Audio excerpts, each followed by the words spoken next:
Joined today here by Graham Hall, who describes himself as thinker at the Saturn Project. That is his, I guess, claim to fame and current focus on a project basis. Having said that, as we're going to hear as we get into conversation, Graham is a very interesting character when it comes to political and economic and, I guess, societal observation is the way I would sort of tee this one up.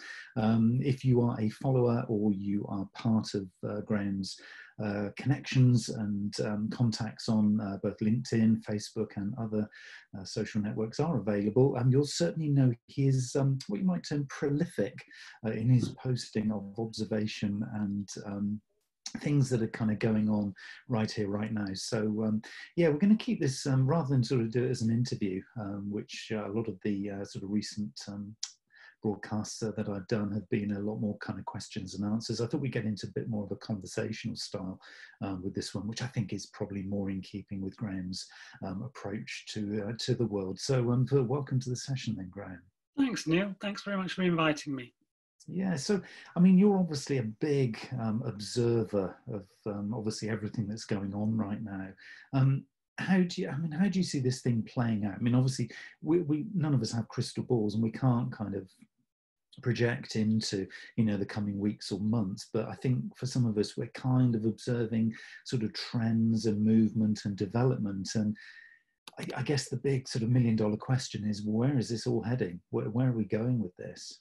Yeah, I'm not going to contribute to any more false expert advice on what the hell's going on, because I honestly don't believe anybody does.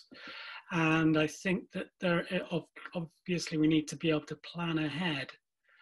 But I think that the biggest quality we should be looking for in there's two, actually, in my opinion, is there's two qualities. One is to keep an open mind. I think that what's happened was a black swan. It shouldn't have been a black swan. It shouldn't have been this kind of unpredicted event that came from left field and we didn't kind of prepare for. We should have, frankly.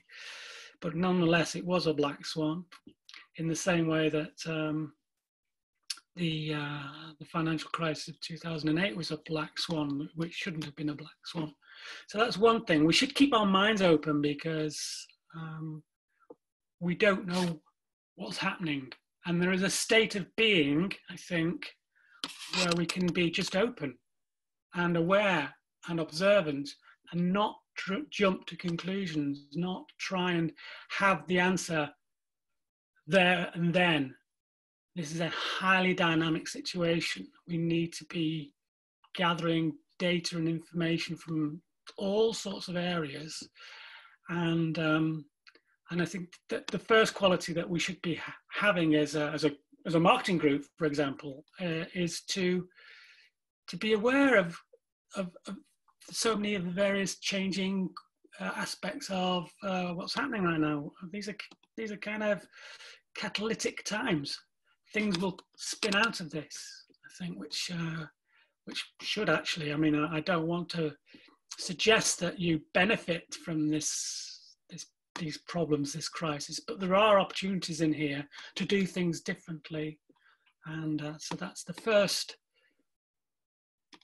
quality I keep coming back to in myself. Don't jump to conclusions. And the second is try and feel comfortable with uncertainty. They're kind of related, the two things. We jump to conclusions because we don't like uncertainty. But there's a fear in there. And I think if you pull back from life, we're very, very focused as people. We get very, very concerned about very specific issues. And actually, I think there's a state in which you can see the bigger picture, know how many things, when you look at the bigger picture, understand that life actually is quite uncertain. You can get run over by a bus tomorrow. You know, all kinds of wonderful things can happen that aren't what you were expecting. And I think that we should just feel comfortable in that area. Feel comfortable in the what we're being dealt right now is a very black and white, stark example of how unpredictable life can be. We live in a very, very habitual world. We live within our own routines. We live quite literally within a very, very small mindset, a paradigm of our own little making. And actually the world and the universe is a mysterious and wonderful place. And we should embrace it for that. We should embrace this adventure. In every adventure, there's jeopardy, and there's not knowing what's going to happen next, and that's part of the journey. So that's the second thing I'm kind of enjoying, to be honest, is the sheer unpredictability of what's going on, and I personally am enjoying that lack of certainty. So it's not difficult for me, but I am aware. My wife, for example, she's very uncomfortable with uncertainty. So you kind of have to, well, I observe my wife and my children, to be honest, trying to deal with this lack of solid things around them. But actually, I think it's an opportunity for us to kind of work that muscle of being comfortable in uncertainty. So those are the two things I would say. So what my answers are not, we should do this, we should do that. I think in many ways my answer is we shouldn't do this, we shouldn't do that, we shouldn't jump to conclusions, we should find out what's going on. It would be a real shame if we just kind of chunk back to what we were before. There's an opportunity here for us to tweak the way society works, for example. And it's fascinating, isn't it? And I think the more we kind of almost become really, really sort of interested in our perspective, I think the more we can learn from this. And I just wanted to pick up on some of the things that you were talking about there, which was this whole idea about kind of observing and almost like taking that step back, because I think there's something really nice about kind of just retreating just 2 or 3 steps back out of those kind of day-to-day habits, or that real kind of polarization of, oh, I'm feeling anxious about this, versus the other side of the spectrum, which is, wow, what an opportunity, feeling really positive. Because depending on which way you point or which way you face or who you listen to on any particular day, it can really shape your perspective. Because if you look at, so if you jump straight onto the BBC website, for example, first thing in the morning, you look at some of the words like crisis, disaster, fear, panic, all of these really evocative words, and suddenly you're into one camp, which is the, oh dear, actually no, this is really serious. And then you start to kind of take a few steps back and look at this from an opportunity to be spending more time with your loved ones, to tend to the garden, to take a little bit more exercise, to maybe get up a little bit later in the morning because you don't have to do the commute. And all those lovely little things that you can kind of almost like resort back to, because they're things that aren't there, as you say, in those daily sort of habitual sort of behaviors that we do. So to me, it's really about, it's that choice. And I think that was a really nice way that you kind of put it, that people have got a choice here. And it might only be because of their financial situation or their kind of living situation that the choices are very, very small. But you do have a choice of controlling the perspective that you take on this. And, you know, I am totally, totally aware that, you know, for some people, this is both an emotional, physical, and kind of mental strain, really, because of the scenario, the situation they're in. And I really genuinely feel for people in that sort of environment, because they probably are feeling very trapped and very isolated. Yeah. But for some of us, and again, I'm not judging here, I'm just taking a few steps back here.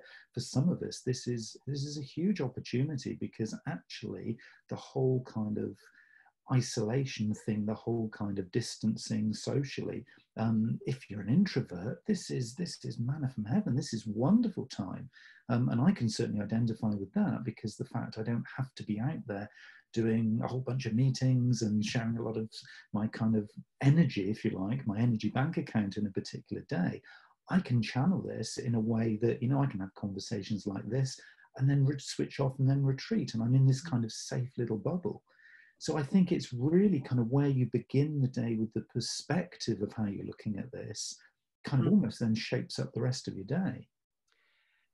I think you and I are entrepreneurs. We're not corporate beasts. I don't know a massive amount of your background, but I imagine that your trajectory is similar to mine, whereby I've kind of rejected that desire to be within a very formalized office environment where there's a hierarchy, etc., etc. So I think that people like you and I are kind of somehow more hardwired to living without a paycheck, without a regular paycheck. We're more willing to take each day as it comes and throw the dice a little bit more than a lot of people. But we are, I don't know, what do you think about that? Well, I think it's totally right. And I think you can argue that could be trained, but I think there's something in the DNA that kind of just allows you to identify with it's interesting, because I think if you're in that kind of mindset that I need a job, I need to be paid, I need to have this kind of almost reliable existence that's beyond me, that it serves me and my needs, versus the kind of mindset, I guess, that as you say, that you and I are in, and obviously there are many, many others who do this, which is that, no, I'm happy with that accountability. I'm happy to take a few of those risks, but actually what I'm doing is I'm kind of taking those steps back and I'm looking at that bigger picture and I'm saying, do you know, actually, it's just what it is. It's not a challenge. It's not negative. It's not positive. It's not an opportunity. It's just what it is. And then, as you've kind of described, it's almost then the ability to, and if it is in the DNA, great, I'm so thankful it is. But then it's that ability to kind of float and flow with it. Yeah. And that is about, I guess, being not judgmental about it. And it's much more about just accepting it's what it is, looking at it, maybe analysing it, picking it apart a little bit and saying, is there anything in this for me? If there is, I'm going to jump in. If there isn't, okay, well, I'll leave it for somebody else and I'll move on. Yeah, it's probably about that kind of mindset thing, isn't it? Yeah. I always thought that some people enjoy work, it's not in any way pejorative. I'm not suggesting one way is good or bad, but I've always felt there was something of an illusion to the idea that you had a job and therefore you were secure. Jobs come and go. Corporations come and go. So yes, there's slightly more security when you're in a big corporation, but you might do a bad job one day and get the sack. There's the security that people perceive is never as secure as they think it is my point. I think that kind of feeds back to the point I made earlier on about just living in, we live within these routines, but the routines are perhaps not as robust or as reliable as we like to think they are. We habitually get to put our trust in. So these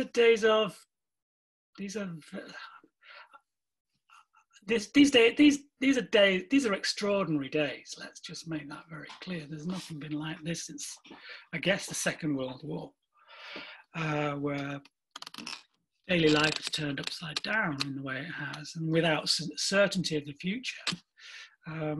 But in kind of some weird way, I'm grateful that I'm experiencing it.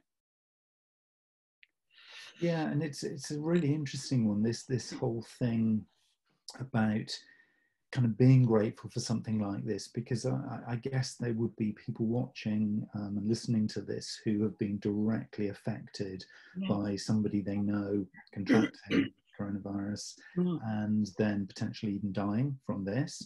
And I guess us sitting here and kind of musing over this subject about, how can you sort of, take a scenario like this and view it positively? If you've been impacted in that kind of way, there's this, obviously, and any of us could be at any point in time, and this is the beauty and also the beast of this uncertainty, is that it is almost like you have to, if you're going to accept this thing and you're going to treat it as an opportunity, you have to be all in. And if you are all into this, then you have to accept that there's consequences. Yeah. And the consequence could be that, you and I sat here positively feeling about this today, and yet tomorrow something significant happens and somebody very close to us, if not ourselves, get directly affected by this. So it's an interesting one, isn't it? Because it's all about this. Are we really into this, or are we just enjoying this as almost like a semi-holiday because we're actually able to work from home and the weather's been great? It's an interesting dynamic because we're either in, or we're kind of semi-in, or we're going to feel the anxiety. Yeah. I think that there's, thinking back to, I mean, my grandparents are dead now, but you could ask people who had lived through the Second World War, and obviously there was lots of horrible, horrible hardships, but also they often was a sense of, they kind of enjoyed it. They enjoyed the camaraderie, they enjoyed the community spirit. They, they making food out, it's like that. I've not seen that movie, the potato skin film about Guernsey, but there was a kind of everybody pulling together feeling, which is a benefit, and it was a benefit. If you do a cost-benefit analysis of the Second World War, it wouldn't be the top thing, but there were good things that came out of it too, and I am, there's an opportunity for us to explore feelings that we've probably never had before, and situations that we've never had before. It's a testing time. You find out what you're like in times of troubles, and so, as I say, I'm kind of okay about being here. And I think as if you have a natural tendency for stoicism, I think it's probably one of those things that, again, probably there is that similarity with, having lived through, say, the Second World War, is that the Stoics would have probably found kind of solace in that determinism, as you say, that camaraderie, that it's going to be okay tomorrow, we are going to get through this, that real kind of Stoic attitude. But at the same time, as you say, it was interesting that you used the word enjoy, because I think it is about non-judgment, really. I think this whole thing is doable, is manageable, is enjoyable, to use that word, if you're able to kind of view it. And I keep talking about this, and I know I've talked about this many times with people I engage with, and I always talk about this kind of taking a few steps back and kind of almost not putting yourself in the situation and observing without judging it. I guess a lot of the time when we sort of talk about this, we take all this kind of stuff because it is a very personal thing. We kind of almost take it personally. I mean, obviously you work with lots of sort of big brands, and you kind of advise and guide and, evolve brands for and on behalf of clients. How are you kind of sort of seeing that sort of take shape at the moment? Are brands kind of doing a good job? I mean, obviously we've seen the likes of sort of Sports Direct at the start of the process, where they completely got it wrong. I mean, so fundamentally wrong. And then we're seeing a whole bunch of brands who have really embraced it. They're doing stuff for higher purpose. They're giving back. They're kind of reallocating resources and production lines for the greater good. Kind of how are the brands that you're working with, how are they kind of, experiencing this and responding? I think I just sort of go back a step. The Saturn Project, which is an agency I've set up with a couple of colleagues, is looking at how to create trust between consumers and products and brands and companies. It's our contention that with all of the information that's available these days, you can find out what a brand is up to, and you can find out whether what they say in their advertising is followed through in their behavior. So our contention is, let's stop trying to pretend that we're something we're not. Just be honest with people, understand what people want, and try and deliver what they actually want, not what you've got to sell them. Now, a spin-off of that, it's a spin-off, was at the beginning of this whole lockdown, was to look at how these various brands were behaving, because we believe at Saturn that you should walk the walk. You can't just make shit up, frankly. So I looked at a whole bunch of different brands and put them in a little website, little plug here, fame or shame .info. And in there, I've listed a hall of fame and a hall of shame and a hall of lame, actually. So there's what I'm seeing actually is, as you say at the beginning, there was a lot of faux pas. I mean, I wouldn't say faux pas so much as the mask slipping, and we saw a lot of not particularly ethical brands just behaving as they thought they could and have done in the past. But in these heightened times, you know, we're much more sensitive to that kind of opportunistic, avaristic approach. So yeah, in the Hall of Shame is things like Mike Ashley and a whole bunch of other brands that thought, Weatherspoons, for example, they could just, you know, cut and run, have no responsibility for their employees, and I just wanted the world to know, to be able to remember what happened. So there's a little archive there of some of those actions. There's also a larger archive now of the Hall of Fame, because there are genuinely a whole bunch of wonderful businesses who have you know, put their business to one side and said, okay, what can we do to help instead? And there's lots and lots of really great brands in there. And then there's this much smaller group that's called the Hall of Lame, who are, it's a grey area where a business may have decided to do something that looks particularly altruistic. But there's a whiff of PR about it. It looks as though potentially they were doing it to get the PR. And that's a much more, I think that's a more difficult judgment call to make. And time will tell whether the intention was genuine or whether there was some sort of ulterior motive. But yeah, there's a little group in the Hall of Lame which outlines that. I actually personally believe, in the grand scheme of things, is that the Hall of Shamers will now be going, oh, flipping it, why did we do that? You know, we completely misread the situation. And actually, a bunch of, I think in there is, let's say Waitrose, for example, is in both the Hall of Fame and the Hall of Shame, because they did some fairly shameful things to their employees, but then they sort of rallied around and started doing some genuinely positive things, I think. I think that what we're seeing is these businesses are getting the picture. They're going, okay, shit, we better, you know, for not for their own reason, not for their own personal gain, but they're going, we've got capacity here, we can be doing something interesting, we can be doing something helpful. And they are stepping up to the plate. And I actually believe that we're all kind of getting the hang of this more socially conscious behavior, which can only be a wonderfully good thing. I think just going back to the war, after the war, there was an Attlee government. This isn't a socialist. This isn't a political point. It sounds like it is, but hopefully it's not. After the war, after Churchill had done wonderful things leading us through the war, straight after the war, he was voted out by this reforming socialist Attlee government. And I think that what had happened was that during the war, we realized actually we've got to all pull together to get through this.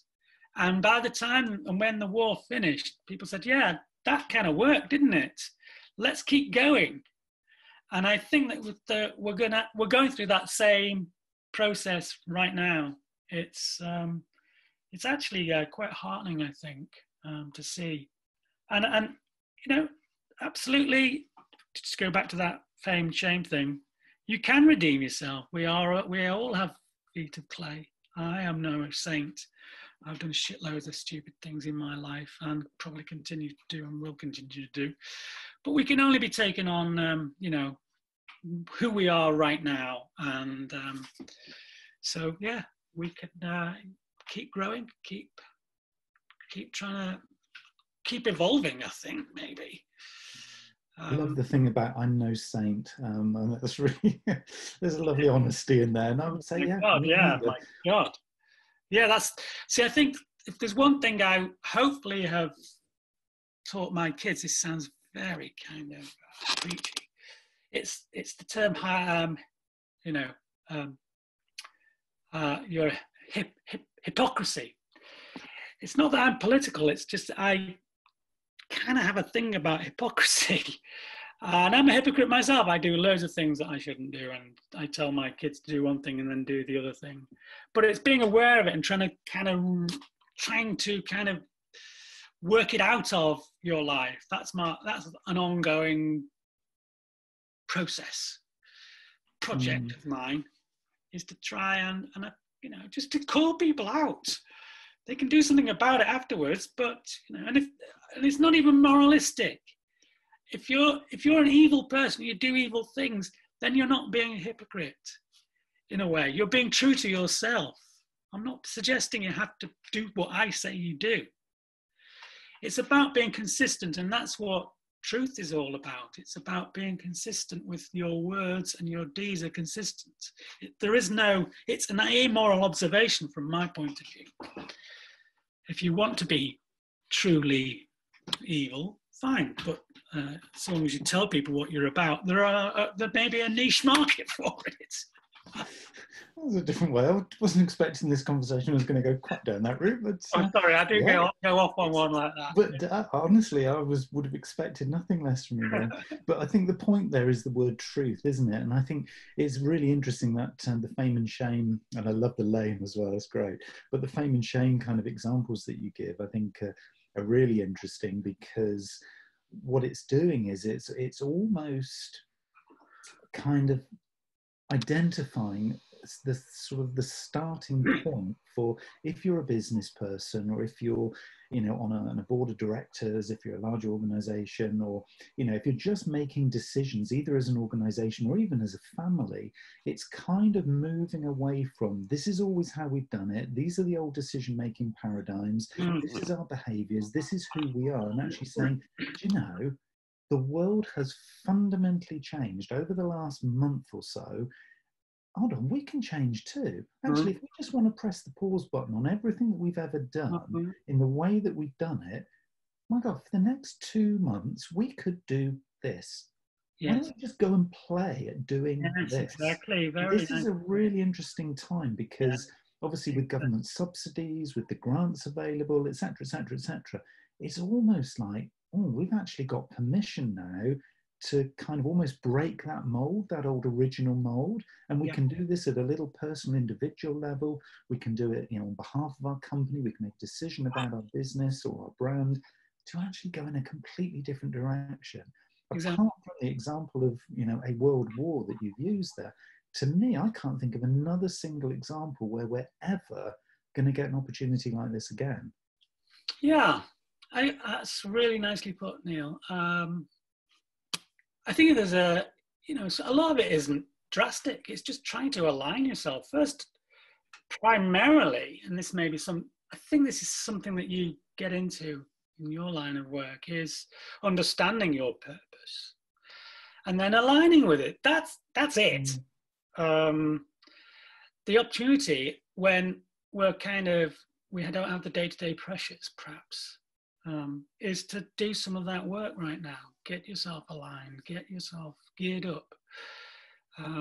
Maybe winkle out some of those awful practices that you may be involved with, but mostly I imagine it's kind of just tweaking and refining and better integrating, even if it's just in a conceptual way, what you're about, because that will then guide you in your actions. But primarily, I guess, all of that is driven by a realization that it's worth doing, and it's going to be increasingly worth doing. It's a commercial decision, and that's what Saturn is about. We're saying, in the future, the more trusted you are, the more successful you're going to be. So it's worth working on your trust issues. It's worth working on your trust index, is what we kind of talk about. How do you align yourself with your truth? How do you start generating trust? These are kind of late marketing issues, I think marketing is changing. I think we've evolved. If you go right back to Victorian times when marketing really started to kick in with all of those adverts in the newspapers saying buy a pair of soap and all of this, that kind of stuff. It's gone from being quite simplistic, but with a quite gullible audience, let's say. Back in the Victorian times, they'd never seen advertising before. They believed things.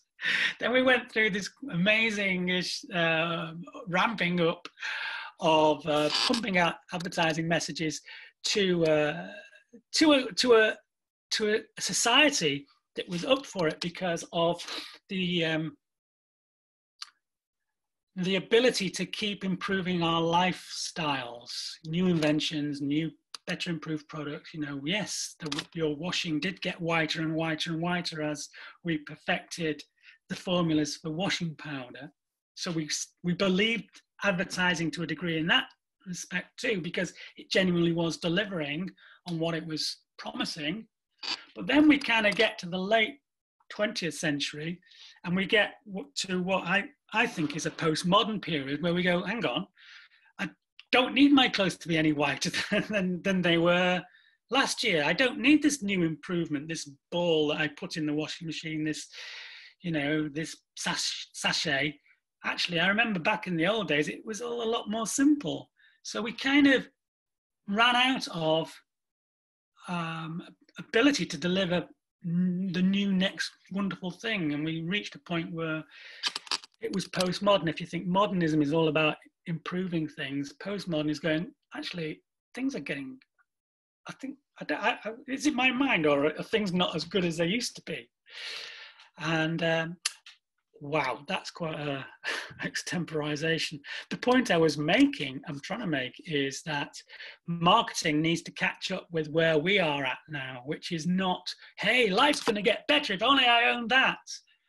We kind of have we've kind of begun to see through that. And I think that marketing needs to catch up with that. We need to stop telling lies about how great your life's going to be. We need to start being honest with people. As we say on our website, you know, we want to be friends with people. How are you friends? If you look at your personal life, why are you friendly with some people and not with other people?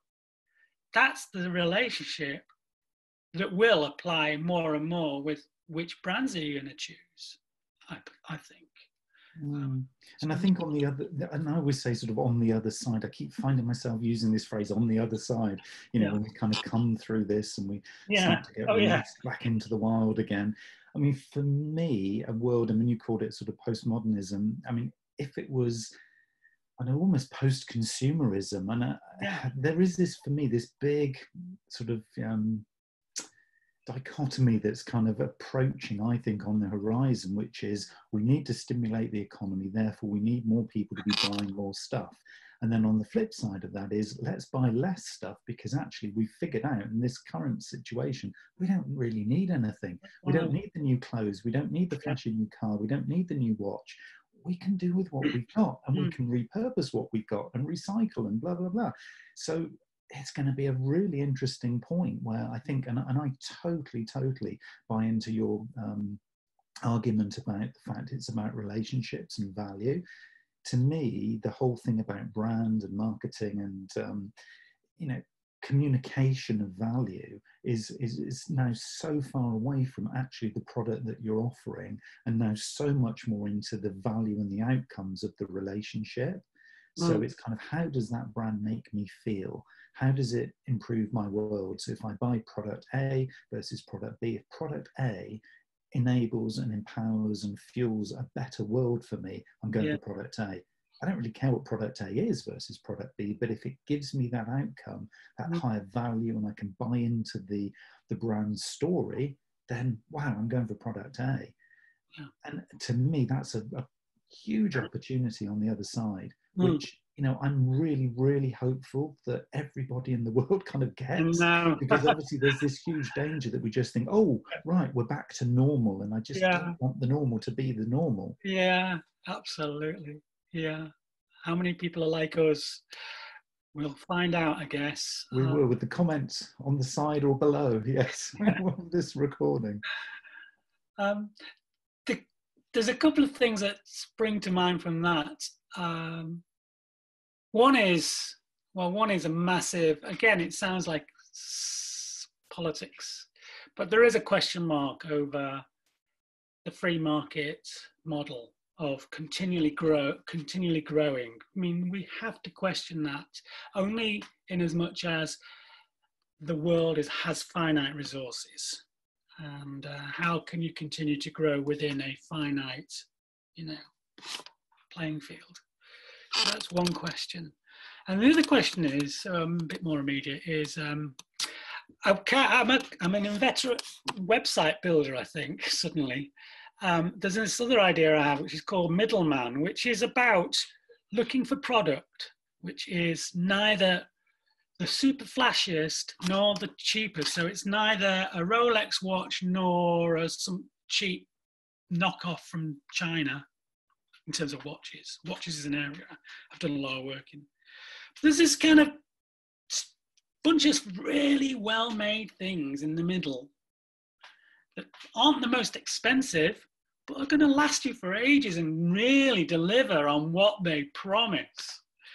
And I want to kind of build this little club where we can start talking about brands which we feel fit within that kind of, because there's longevity in that. There isn't this constant need to repair. Although they may have repair shops. I mean, Patagonia is an example, I think. Yeah, and it's an expensive product, but you can take it into the shop and they'll fix it for you. Those are actually really old school artisan values that we've kind of lost. That kind of, nobody goes to a cobbler's anymore to get your shoes fixed. But perhaps we ought to. Perhaps we ought to be buying brands that have those components to them that fits within a finite, economic system, perhaps. Yeah, so a couple of thoughts there.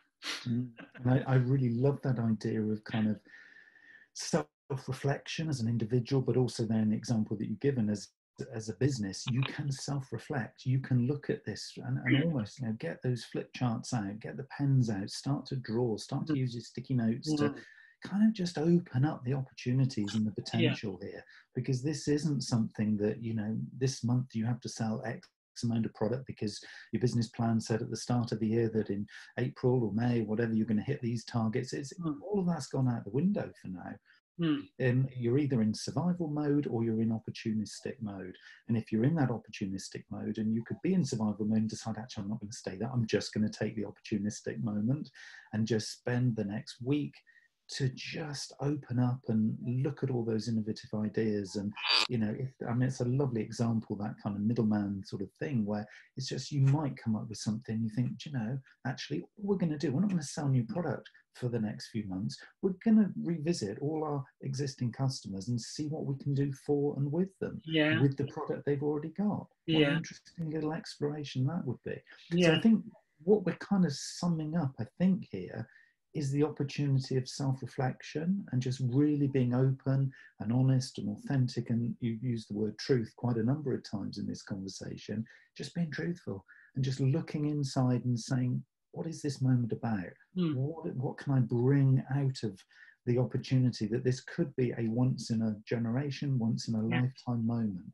If you don't take this opportunity, you could look back on the old normal and say, oh, I missed the chance, I missed the boat, and now it's gone. So I don't want people to do that. I want people to just embrace this moment.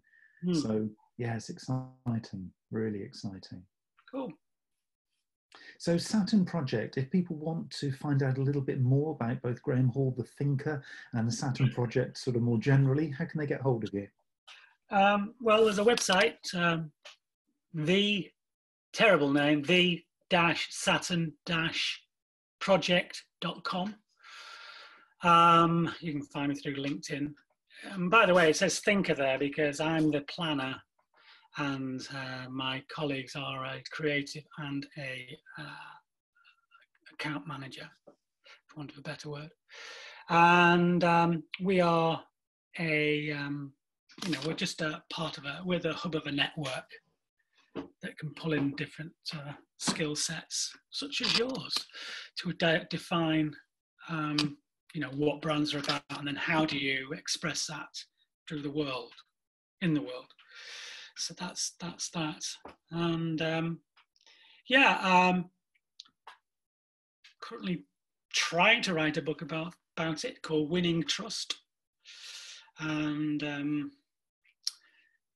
quite enjoying, as I say, enjoying the time not to be on the hamster wheel quite so much, and getting some of this stuff done, because when you're working, it's really hard to actually do the reflecting, and that's where we're all at now, I think. It's been really fascinating, as ever, talking to you, Graham. So really appreciate your time today.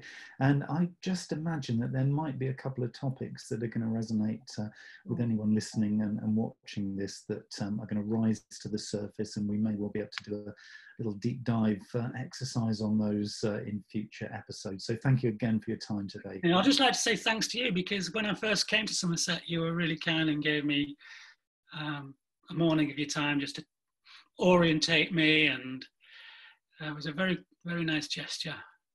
Oh, you're very welcome. We'll keep sharing and identifying the opportunities into the future, I've no doubt. All right. Cheers then. Thank you. Have a good day.